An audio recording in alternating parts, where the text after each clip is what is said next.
In this lesson, we will examine a video case study of skilled communication in action in a classroom. This video case study is from a small rural school in Clontuskert, Ballinasloe, County Galway in Ireland.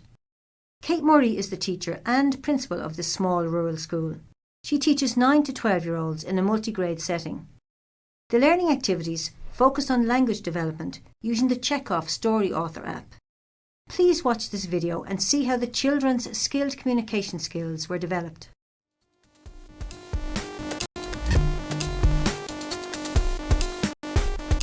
This video tells the story of a learning activity carried out by Kate with her multi-grade class in Ireland. Kate teaches 3rd, 4th, 5th and 6th classes in a 2-teacher school in the west of Ireland. There are 19 children in the class, ranging from 8 to 13 years old. 13 children participated in the project, which took 4 weeks to complete. The learning activity which Kate completed with her class to explore and develop language in a primary classroom is entitled Using Checkov Story Author app. Say from the 21st century point of view and the skills that we were trying to develop and embed in this project, we looked at skilled communication. We have a lot of students with speech and language difficulties, and as teachers we're constantly working on expressive and receptive language and developing both areas. For us, the focus was to create ebooks that could be downloaded across the world, but also specifically for their partner student in the junior room. So once the books were created, then other people could also use them as a way to learn how to read in English. From a curricular point of view, we also gave the children more of an ownership on how they were going to make these books for their partner child. So they had to look at their Jolly Phonics program, at the words that they were using and what level they were at, and then they had to create a revision focus and also a developmental focus so that the children were getting the best of both worlds. From that point of view, it was quite prescriptive in terms of the approach that they would take. And the children knew that through the work that they were doing with their rubrics before they embarked on any of this work. Stage 1 entailed learning about the Checkov Story Author app and the Matuto Literacy for Life movement.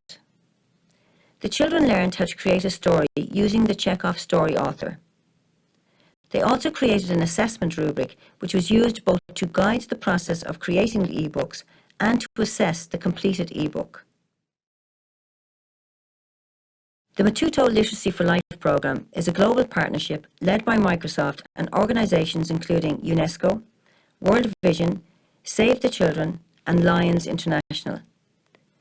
The partnership uses mobile technology to empower people across the globe to create literacy apps in a native or second language. Matuto Literacy for Life seeks to address illiteracy amongst both adults and children and aims to reach 100 million new readers by the year 2020.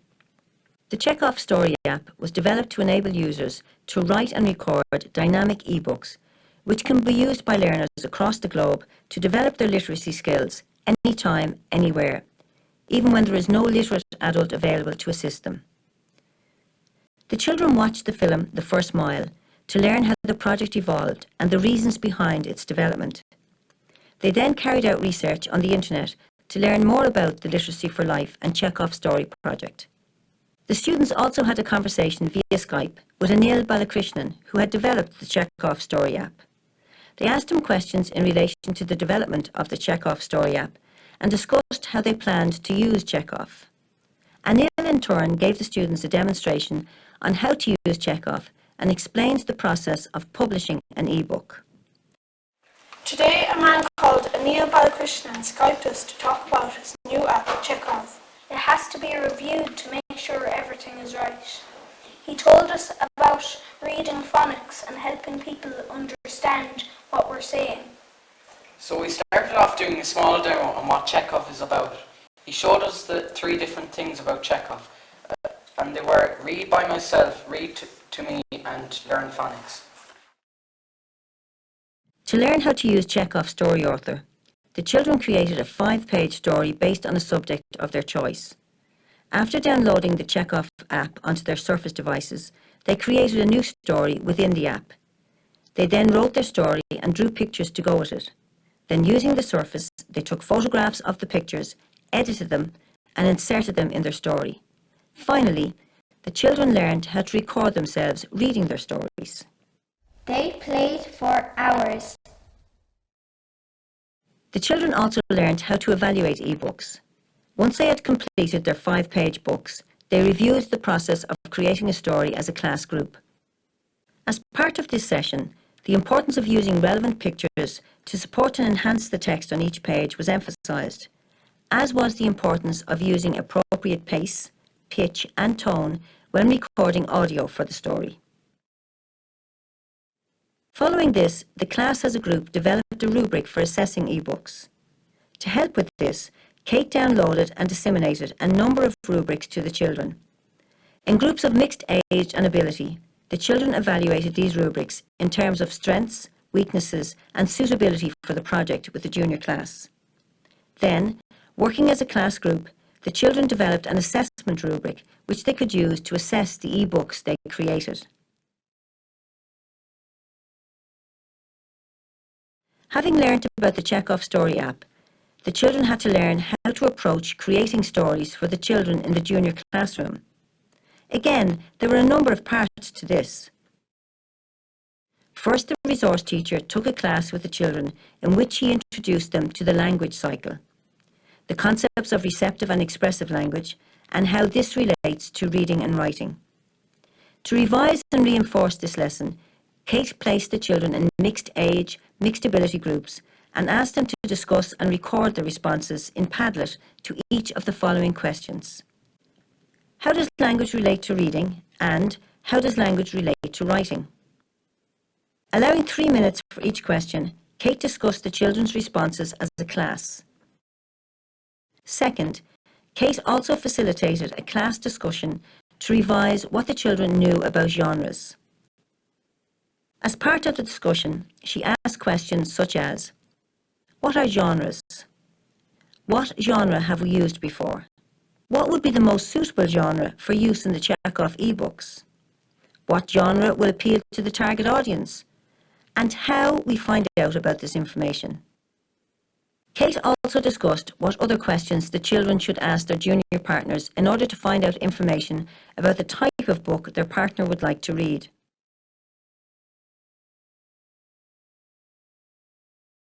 The children were now ready to compose a story for a partner child in the junior classroom. Using the M8 mind map, which they downloaded from the Windows App Store, each child devised a set of at least 5 questions to elicit information about the type of book their partner would like to read. The questions related to genre, characters, and general preferences of their partner student. Having been assigned a partner, the children went to the junior classroom and worked with their partner to complete the mind map. The information gathered was to be used to inform the creation of the ebooks.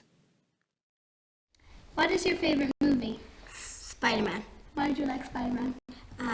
Because he's able to climb walls and he shoots webs. Okay, so what is your favorite animal? Pony. And why do you like it? Ponies. Because they're cute and they're soft. The junior class teacher also provided individual word lists for each of the junior partners. When creating their ebook, the senior partners were encouraged to use at least 10 new development words and 10 revision words from these lists. This was to provide the junior partners with the opportunity to revise and learn new words from the Chekhov ebook being created for them. Once they had acquired the necessary information, the children plotted the outline of the stories using M8 mind mapping. The stories were then drafted, revised, redrafted and edited using MS Word. When we were reading the story, we had to be expressive, make it interesting for the readers. Feedback was provided on these drafts by their peers and their teacher. The final drafts of the stories were copied and pasted into Chekhov's Story Author, and the children then audio recorded them. Next, the children created the artwork to accompany each page of the story. In doing so, they endeavoured that each picture should relate to the story on the page and enhance the understanding of the story for the reader. The artwork was photographed and edited using the Surface devices, which was then inserted into the Chekhov story author. As the students completed the e-books, Kate ensured that they referred to the rubric they had developed as a means of ongoing self-assessment. For example, the students had to ensure they had included all the words in the junior partners' word lists. We assessed ourselves with the rubric before our teacher did it. So, for example, I gave myself a 3 for the title and a 3 for the vocabulary. So I had to go back and change. So I used every word in my partner's word bank. The finished stories are published on the Windows Store. The children individually presented their e-books to their junior partner. They demonstrated to their partner how to download the book from the Windows Store and how to use it. The students also presented the complete set of books to the resource and learning support teachers for use in their classrooms. Lizzie was so happy the team got the Duffy. Oh, Duffy! Oh, Duffy cuff. From a 21st century learning point of view in terms of 21 CLD, I found that using the dimension has been hugely beneficial, because in terms of my planning, I'm able to look and see exactly where I should be going in terms of creating learning activities that are encouraging the students to engage in deep learning, so that we're not just looking at surface skills. And so often in terms of 21 CLD and 21st century skills, which is a big buzzword at the moment, we're aiming towards that, but this really gives you a roadmap to make sure that and ensure that your children in your class are really engaging and making sure that they are really developing those skills correctly.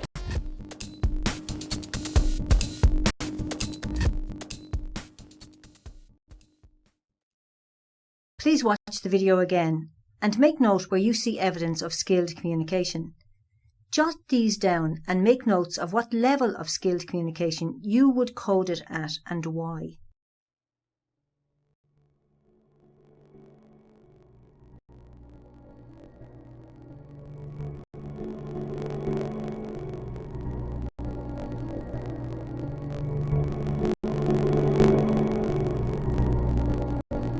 Okay, so what is your favourite animal? Pony. And why do you like it? Ponies. Love playing together. And you can read the words.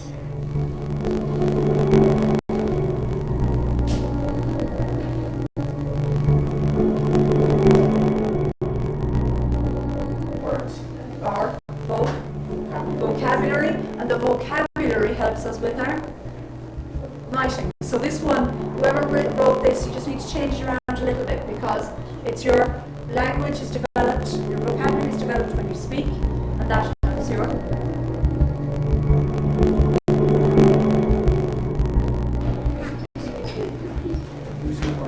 What you're going to say and what you're going to say.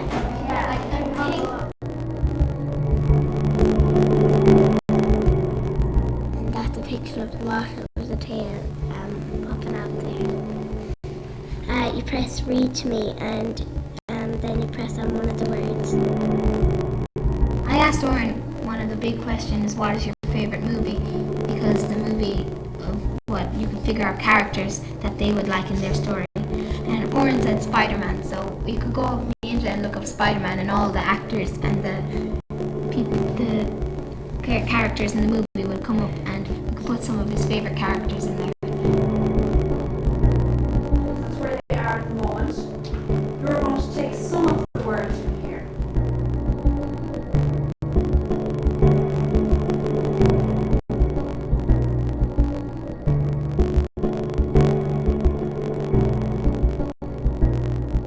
Story Chekhov. You tap into new story, and you write the title, say, and here you do add a new page, so you could do this and this.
adventure story.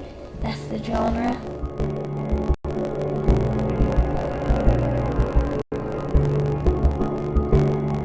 Today, a man called Anil Balakrishnan Skyped us to talk about his new app, Chekhov. It has to be reviewed to make sure everything is right.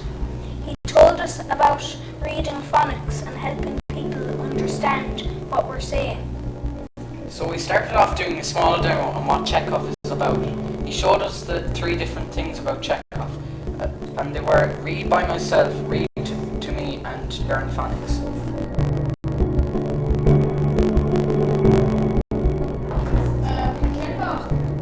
Editing the pictures. And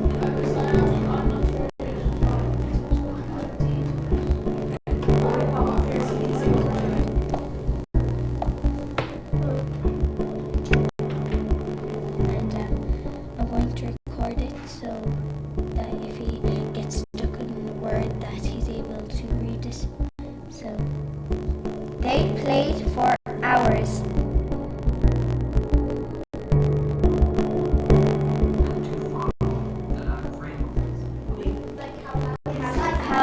How you sound.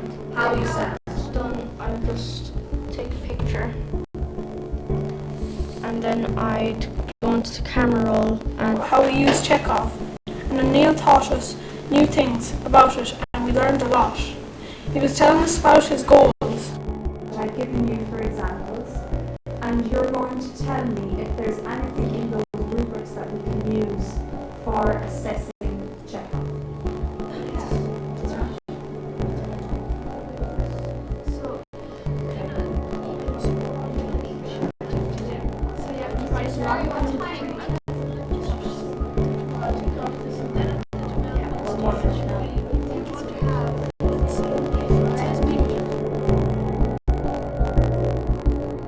you're engaged in the conversation.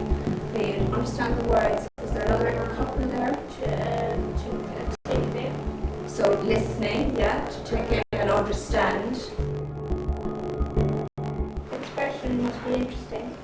Speaking in an appropriate tone.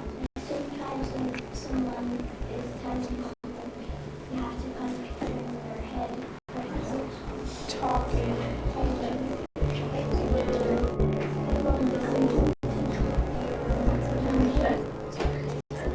So, what are the processes involved in speaking? Okay, second question.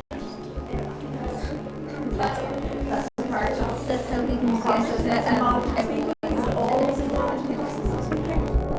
We've now got a 3-minute challenge to do writing, and let's see if we can do it even better than reading. Go. when they change. Sorry, I can't hear. Try again. Go again, Sarah.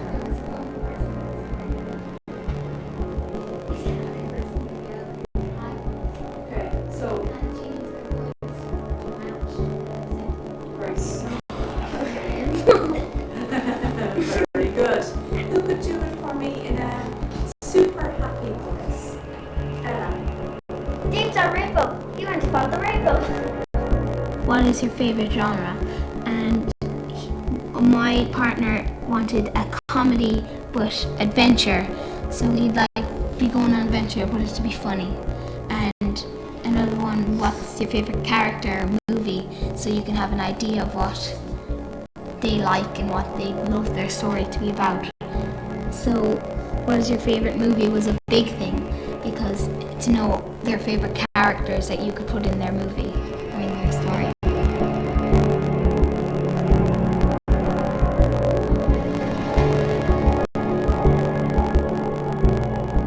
What is your favorite movie? Spider-Man.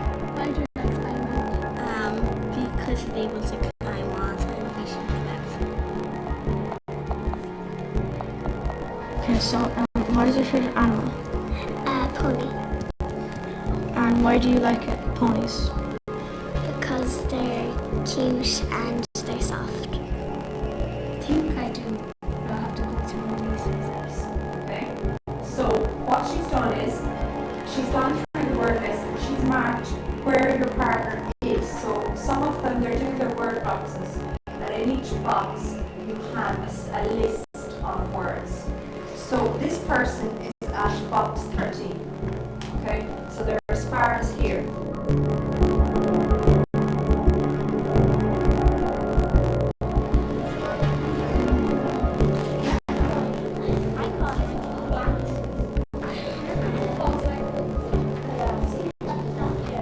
When we were reading the story, we had to be expressive, make it interesting for the readers. An explorer. You want it to be set in Legoland.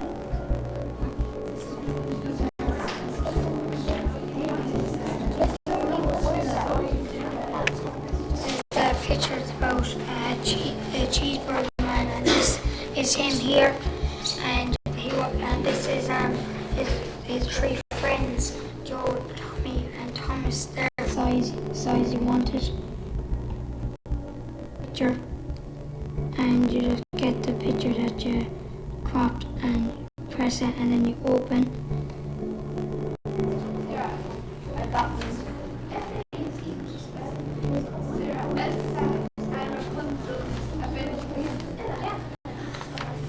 We assessed ourselves with the rubric before our teacher did it. So, for example, I gave myself a 3 for the title and a 3 for the vocabulary.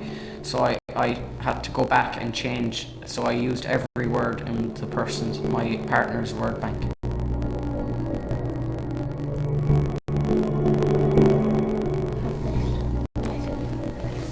That's and click that, and you can read it yourself. You can read all of it. Once there were two girls called Elsa and Rapunzel. They loved playing together. Lizzie was so happy the team got the Duffy. Oh, Duffy! Oh, Duffy Cuff.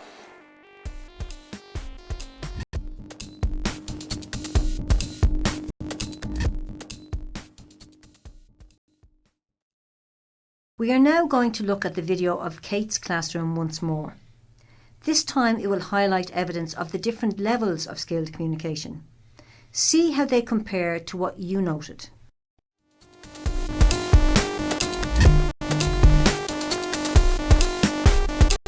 In the previous video, you watched an account of how Kate, in a multi-grade classroom in Ireland, implemented a learning activity entitled Using Chekhov Story Author app to explore and develop language in a primary classroom. In this activity, students in Kate's class created an e-book for a partner child in the junior class in the school. This video is also based on this learning activity, but it examines how the students in Kate's classroom engaged in skilled communication as they completed the e-books for the younger children. As a reminder, when examining a unit of work in relation to skilled communication, the following questions are asked. Are the students required to engage in extended or multimodal communication? Must this communication be supported with evidence? And do students communicate to a particular audience? Extended communication requires students to produce communication that represents a set of connected ideas. In written work, extended communication is the equivalent of one or more completed paragraphs and not simply a sentence or phrase. In electronic or visual media, extended communication can take the form of a sequence of a video, a podcast, or a page of a presentation that connects or illustrates several ideas. There are examples in this learning activity of communication that are forms of extended communication and examples that are not extended communication. For example, as part of learning how to use the Chekhov Story app, the children were asked to create a 5-page story on a topic of their choice. The stories are examples of extended communication, as they represent a set of connected ideas rather than a set of disconnected thoughts. In the same way, the stories created for the children in the junior classroom can be considered forms of extended communication. Each of these stories is a set of connected ideas based on a topic and genre of interest to the junior partner. In contrast, later in the activity, the students in Kate's class had to learn how to approach creating stories for the children in the junior classroom. As part of their preparation, the children were introduced to the language cycle and the concepts of receptive and expressive language by the resource teacher. A key element of this lesson was how the language continuum relates to reading and writing. To revise and reinforce her students' understanding of the language continuum, Kate began the next lesson by placing the children in mixed age, mixed ability groups and asking them to discuss and record their responses in Padlet to each of the following questions. How does language relate to reading, and how does language relate to writing? Use of Padlet enabled each group's responses to be immediately displayed on the class whiteboard.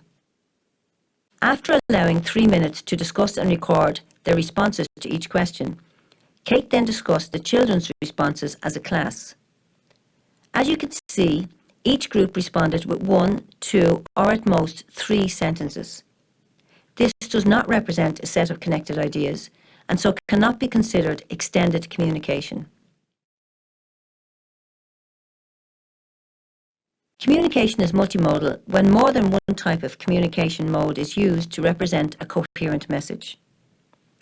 In this learning activity, the students created e-books that integrated text and image. Throughout the activity, Kate stressed that the images included on each page of the story were to enhance or add depth to the corresponding text. More than one type of communication mode is thus used to communicate a coherent message, and so the communication is multimodal. Students are required to design their communication for a particular audience when they must ensure that their communication is appropriate to the specific readers, listeners, viewers, or others with whom they are communicating. From the outset, the goal in this learning activity was that each child in Kate's class would create an e-book for a partner child in the junior class in the school. The e-book had to be tailored to the interests of the junior child and written in a genre that reflected those interests. In addition, the e-book had also to contain at least 10 words that were new to the partner child and 10 words that the child needed to revise. As a result, each junior child ended up with a personalised book tailored to their specific needs and interests.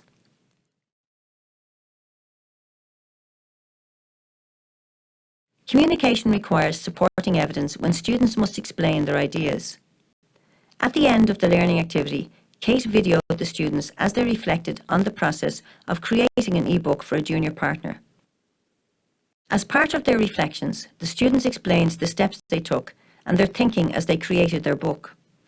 In particular, they explained how they created the books for the junior children in order to develop their reading vocabulary. They also explained how the book was tailored to the specific needs and interests of the junior partner. These videos are uploaded on the school blog. In this way, the students' communication was supported with evidence. In addition to presenting the books to their partner children, the students also presented the books to the resource and learning support teachers for use in their classrooms. They created a list of the e-books which contained the names of each book, the student who created it, and the name of the target pupil for the book. They also highlighted the words contained in each book so that the teacher can use them with their other students in the future. This is also a form of supporting evidence. So to conclude, how would we code the learning activity completed by Kate? It is a 4. This is because, as they created e-books for the children in the junior classroom, students were required to produce extended communication and multimodal communication. They were required to design their communication for a particular audience, and they were required to provide supporting evidence.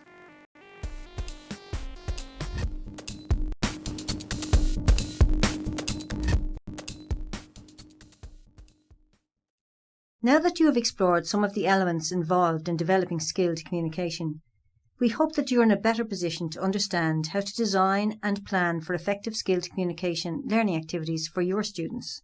In this lesson, we have examined skilled communication and what it looks like in the classroom. In the next lesson, we consider how you can design opportunities for the development of skilled communication for the students you are working with.